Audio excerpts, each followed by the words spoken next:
नमस्कार मित्रांनो, मी विनोद पुन्हा एकदा स्वागत करतो तुमचं आपल्या या नवीन राईडसोबत आणि तुम्ही पाहत आहात राईड अक्रॉस. चला तर मग मित्रांनो सुरू करूया आजची राईड. जसं की तुम्ही थंबनेलमध्ये पाहिलंच असेल मित्रांनो, आपण आता चाललो आहोत नाशिकला, म्हणजेच त्र्यंबकेश्वरला. आणि आपण निघालो आहे जवळपास 3:30ला आणि बऱ्यापैकी ठाण्यामध्ये आपल्याला ट्रॅफिक लागलं, भिवंडी कल्याणपर्यंत, भिवंडी बायपास वगैरेला. आणि आत्ता आपल्याला मोकळा थोडासा रोड भेटलेला आहे, तर म्हटलं ब्लॉग सुरू करूया आपला. आणि हे आहेत आपले दादा. तर मी सध्या सोलो आहे आणि दादा वहिनी दोघे कोपरखेरणेवरून आलेले आहेत. तर चला बघूया आपल्याला किती वाजतात त्र्यंबकेश्वरला पोचण्यासाठी. प्रयत्न असाच राहील, जितक्या लवकर पोचता येईल तितक्या लवकर पोचावं. रस्ता तर चांगलाच आहे, त्यामुळे काय त्रास नसणार आहे रस्त्याचा. आता मला असं वाटतं की कसारा घाट येईल, त्याचा जो घाट लागेल, अजून लांब आहे कसारा घाट खूप. तर तिथेच आम्ही टी ब्रेकला थांबतो. म्हणजे कसं आपण अंधाराच्या आत घाटनदेवीला असू, जो की आपला नेहमीचा हॉल्ट असतो. आणि मग घाटनदेवीनंतर आपण डायरेक्टली जो आपला वैतरणावाला रोड आहे, जो घोटी मार्ग आहे, वैतरणा त्र्यंबकेश्वरवाला रोड, तो वाला रूट घेऊया. चला मित्रांनो, आता आपण पेट्रोल भरलेलं आहे, बऱ्यापैकी पाणी वगैरे पिऊन ब्रेक घेतलेला आहे 5-10 मिनटाचा.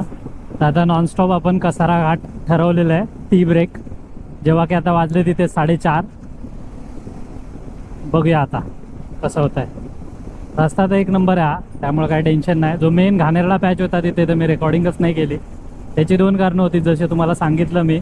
पहिली गोष्ट तर आपला कॅमेराचा माउंट खराब झालेला, मग मला ते स्ट्रॅपवरती रिस्क नव्हती घ्यायची. माझ्याकडे स्ट्रॅपवाला पण माउंट होता, पण त्याच्यावर मला रिस्क नव्हती घ्यायची. म्हणून मग मी भावाला आणायला सांगितलेलं वाशीवरून माउंट. मग त्याने माउंट आणला आणि मग आपण तो फिक्स करून आपला ब्लॉग सुरू केला आहे. तर आता सध्या तरी असा आहे आमचा प्लॅन की आज जायचं भीमाशंकरला भीमाशंकर बोलतो यार, त्र्यंबकेश्वरला पोचायचं. त्र्यंबकेश्वरला पोचून आपण तिथे मस्त मध्ये स्टे मारायचा आणि उद्या सकाळी पहाटे जसं मंदिर उघडेल, 6ला उघडतं, तर 6 वाजता लाईन लावायची जाऊन, म्हणजे कमीत कमी वेळात आपल्याला दर्शन घेता येईल. बट जसं की आता नवीन वर्ष चालू झालं आहे आणि नववर्षात तिकडे तर बऱ्यापैकी गर्दी असणार आहे. सो तीच गर्दी अवॉइड करण्यासाठी आमचा असा प्लॅन बनला की उद्या सकाळी न निघता आज निघूया. मग आम्ही दुपारी निघालो 3:30ला. आणि आता बघूया किती वाजता पोचतोय ते.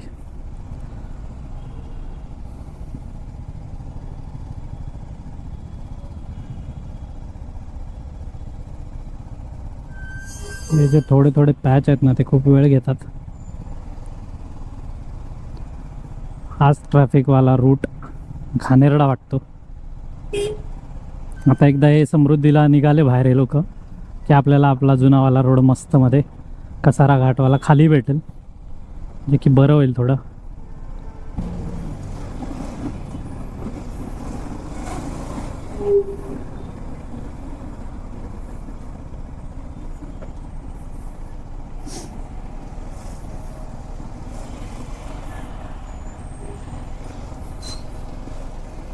असं बाहेर पडलं की कशी सटासट इकडं पण तेच आहे. हे चालेल, 4 व्हीलरवाले का अडकवून ठेवतात कळत नाही. यांची गाडी तर घुसणार नाही, तर कशाला अशी टाकायची. अच्छा, इथून बाहेर आलाय तर ठीक आहे, बट जर तसं नसेल त्याने इकडे का कोंबावी.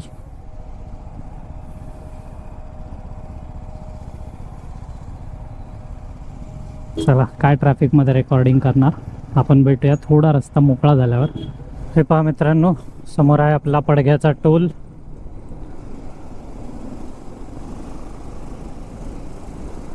इथेच एक मस्त एक रेस्टॉरंट आहे, लास्ट टाइम मी खाल्लेलं. बट आता आपण चहासाठी तर नक्कीच त्या रेस्टॉरंटमध्ये नाही जाणार आहोत. कबाना म्हणून काहीतरी नाव, कबाना. ओके, चला पहिला टोल क्रॉस करून घेऊ.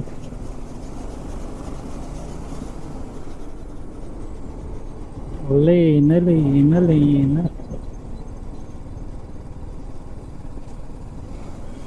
आपली PUC ॲक्च्युली संपलेली होती. ते एक नशीब मगाशी मला आठवलं, तर पेट्रोल भरता आपण PUC पण काढून घेतली.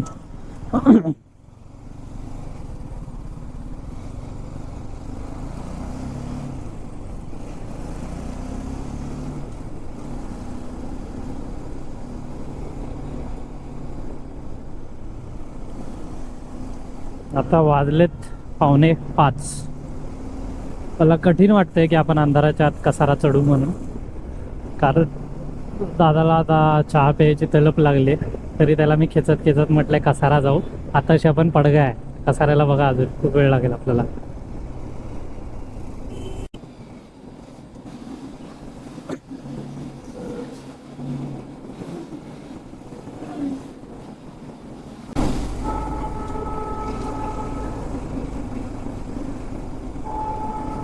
एक वाले दादा किती हॉर्न वाजवत आहे. थांबा, नेक्स्ट वनला तर निघू द्या आधी. काय एवढा झिकझॅक करता, कुठे जायचं याला? नेक्स्ट वनला चेंबवलेला आता यांनी. चल इको चल आता. आता काय आलं? आता मला जाऊ दे मग. एवढा खाली रस्ता पडला आणि पप्पी घेत चाललेत एकमेकांना. ते पहा, ते पहा.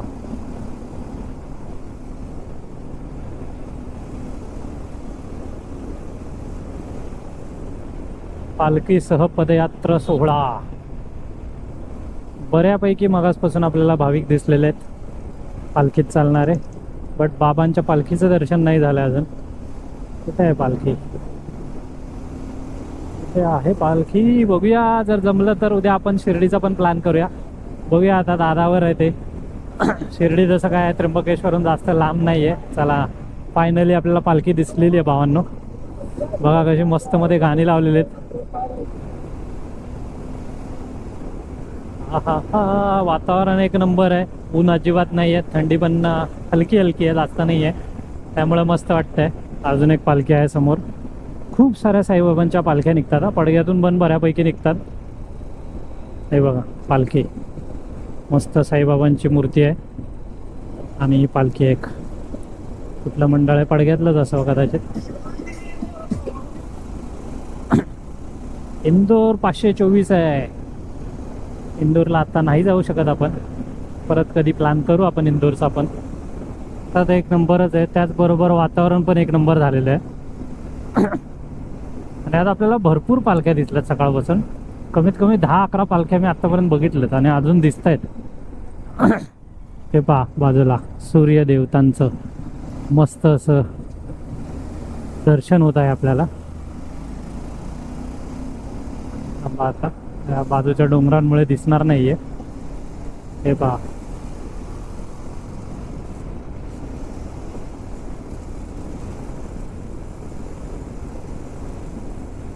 हे पहा, हा आहे आपला मस्त असा व्ह्यू.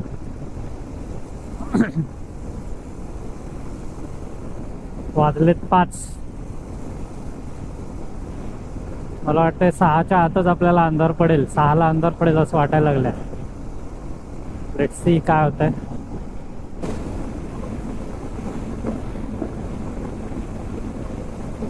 जा बाबा, तुला घाईत दिसतोय, जा. मला घाई नाहीये. ते डूबवाले ना घाबरवतात. आताच एक जण कट मारून गेला. मरणाची जागा पडली तरी कट मारण्याची काय गरज मला तेच कळलं नाही. त्यामुळे म्हटलं त्याला जाऊ द्या, आपल्याला काय घाई नाही आहे. बोटी राहिल्या 29, कसारा राहिलाय 4.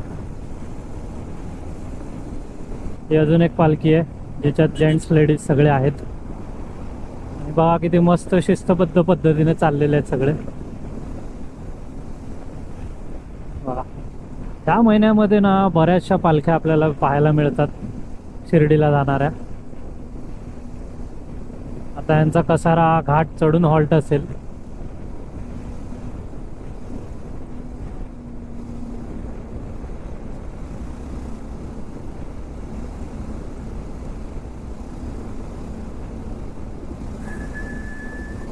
मस्त तंतनीत चाललेत आहे लोक.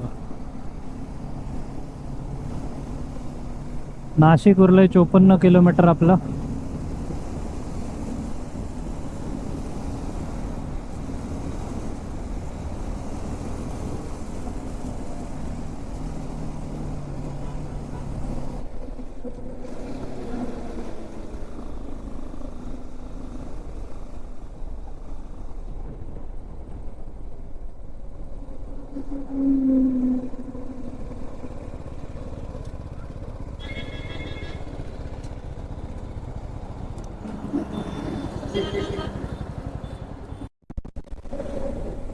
तर मित्रांनो, आता आपण जस्ट घाटन देवीचं दर्शन घेऊन झालेलं आहे आणि आता आपण चाललो आहोत त्र्यंबकेश्वरच्या दिशेने. अजून एक स्मॉल ब्रेक झाला आपला, जस्ट बिकॉज की पहिली गोष्ट तर मला गोप्रोची बॅटरी डेड झालेली, चार्जिंग लावायची होती आणि दादा पण आपला थांबलेला, मॅप पण लावून घेतला आपण.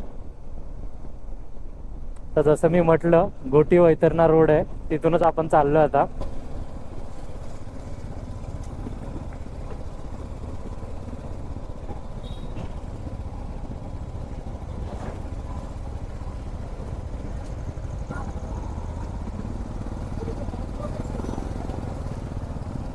काय बोलला?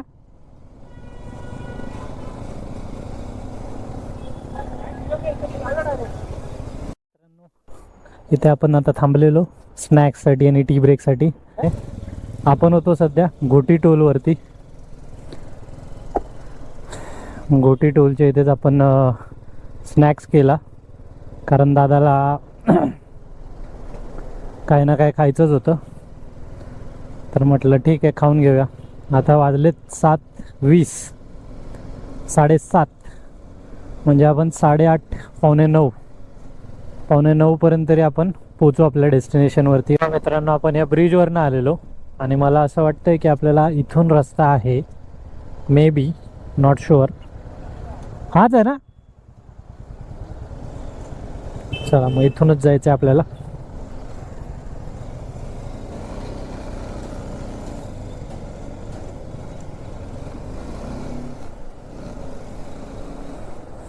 आता वाचूया आपण बोर्ड, मग आपल्याला कळेल की आपण योग्य दिशेने चाललोय की नाही. वैतरणा आहे 16 किलोमीटर. त्र्यंबकेश्वरच्या इथे झाड आलंय, थांबा मी वाचून सांगतो तुम्हाला. त्र्यंबकेश्वर आहे 39 किलोमीटर. ठीक आहे, चालतंय. चालूया, नाही तर दादा बोलेल ह्याने गाडी पळवली मध्येच, कारण कसं पूर्ण सुनसान रोड आहे. मनोर 138 आहे इथून.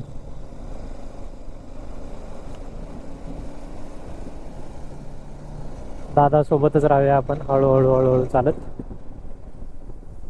जास्त पळवायला नको, तो आलाय पुढे.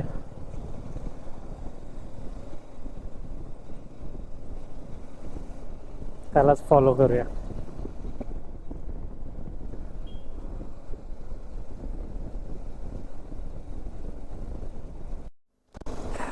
तर मित्रांनो, जर तुम्ही घोटी वैतरणा रूटने रात्रीचं ह्या रूटने येत असाल तर काहीसं असं दृश्य असेल तुम्हाला पाहायला.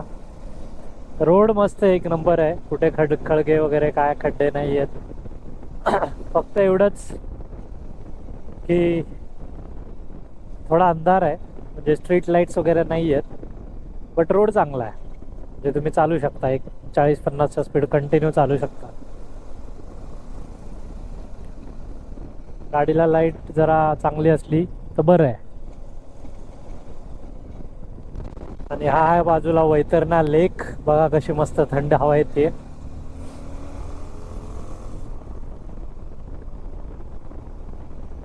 पाणवठा आला तर ऑटोमॅटिक हवा येते, थंड थंड थंड थंड थंड.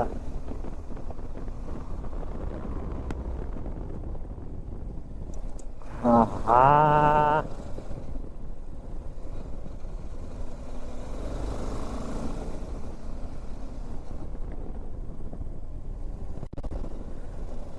तर मित्रांनो, रस्ता तर चांगला आहे, फक्त थोडे स्पीड ब्रेकर जास्त आहेत इथे, कारण हा गावातला रस्ता असल्या कारणाने जिथे जिथे गाव आहेत तिथे तिथे स्पीड ब्रेकर आहेत. आणि असा थोडाफार घाट रस्ता आहे, आपल्याला जास्त नाही आहे बट आहे.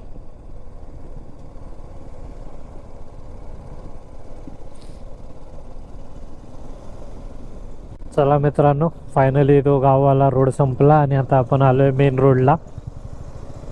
मेन रोडला म्हटल्यावर आता इथून बघूया किती लांब आहे आपलं त्र्यंबक.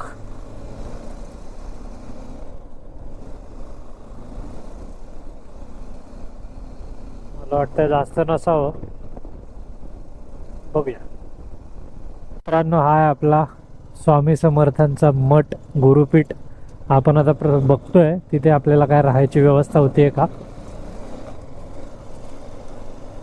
नक्की कुठे मला माहीत नाही, मी पण फर्स्ट टाइम चाललो इथे. मी बरेचदा आलो त्र्यंबकेश्वर मंदिराला, पण स्वामींच्या मठावर कधीच नाही गेला. तर आता बघतोय ते कुठे आहे नक्की काय आहे.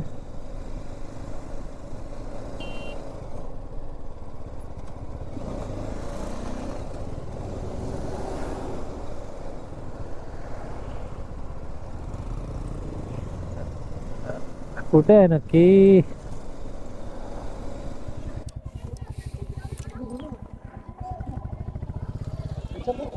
काय ते नाही विचारलं, आमचं विचारा. इथे राहायची वगैरे कुठे सोय होते का? 2 नंबर कुठून आहे? इकडनीच आहे की बाहेरनं जावं लागेल? गाड्या तिकडेच घेऊन जाऊ शकतो? चालेल, ठीक आहे, थँक्यू. आपण चाललो आहोत मंदिराच्या दिशेने. दादाने इकडे कुठेतरी रूम शोधला आहे. लेट्स सी, बघूया आता कुठे आहे काय आहे. त्र्यंबकेश्वर मंदिर सरळ सरळ आहे.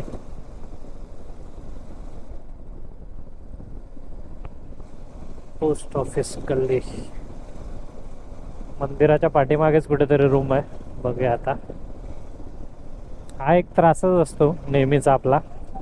आपण सीझनमध्येच चांगल्या चांगल्या ठिकाणी जातो आणि मग विदाऊट बुकिंग वगैरे आणि असे त्रास करून घेतो.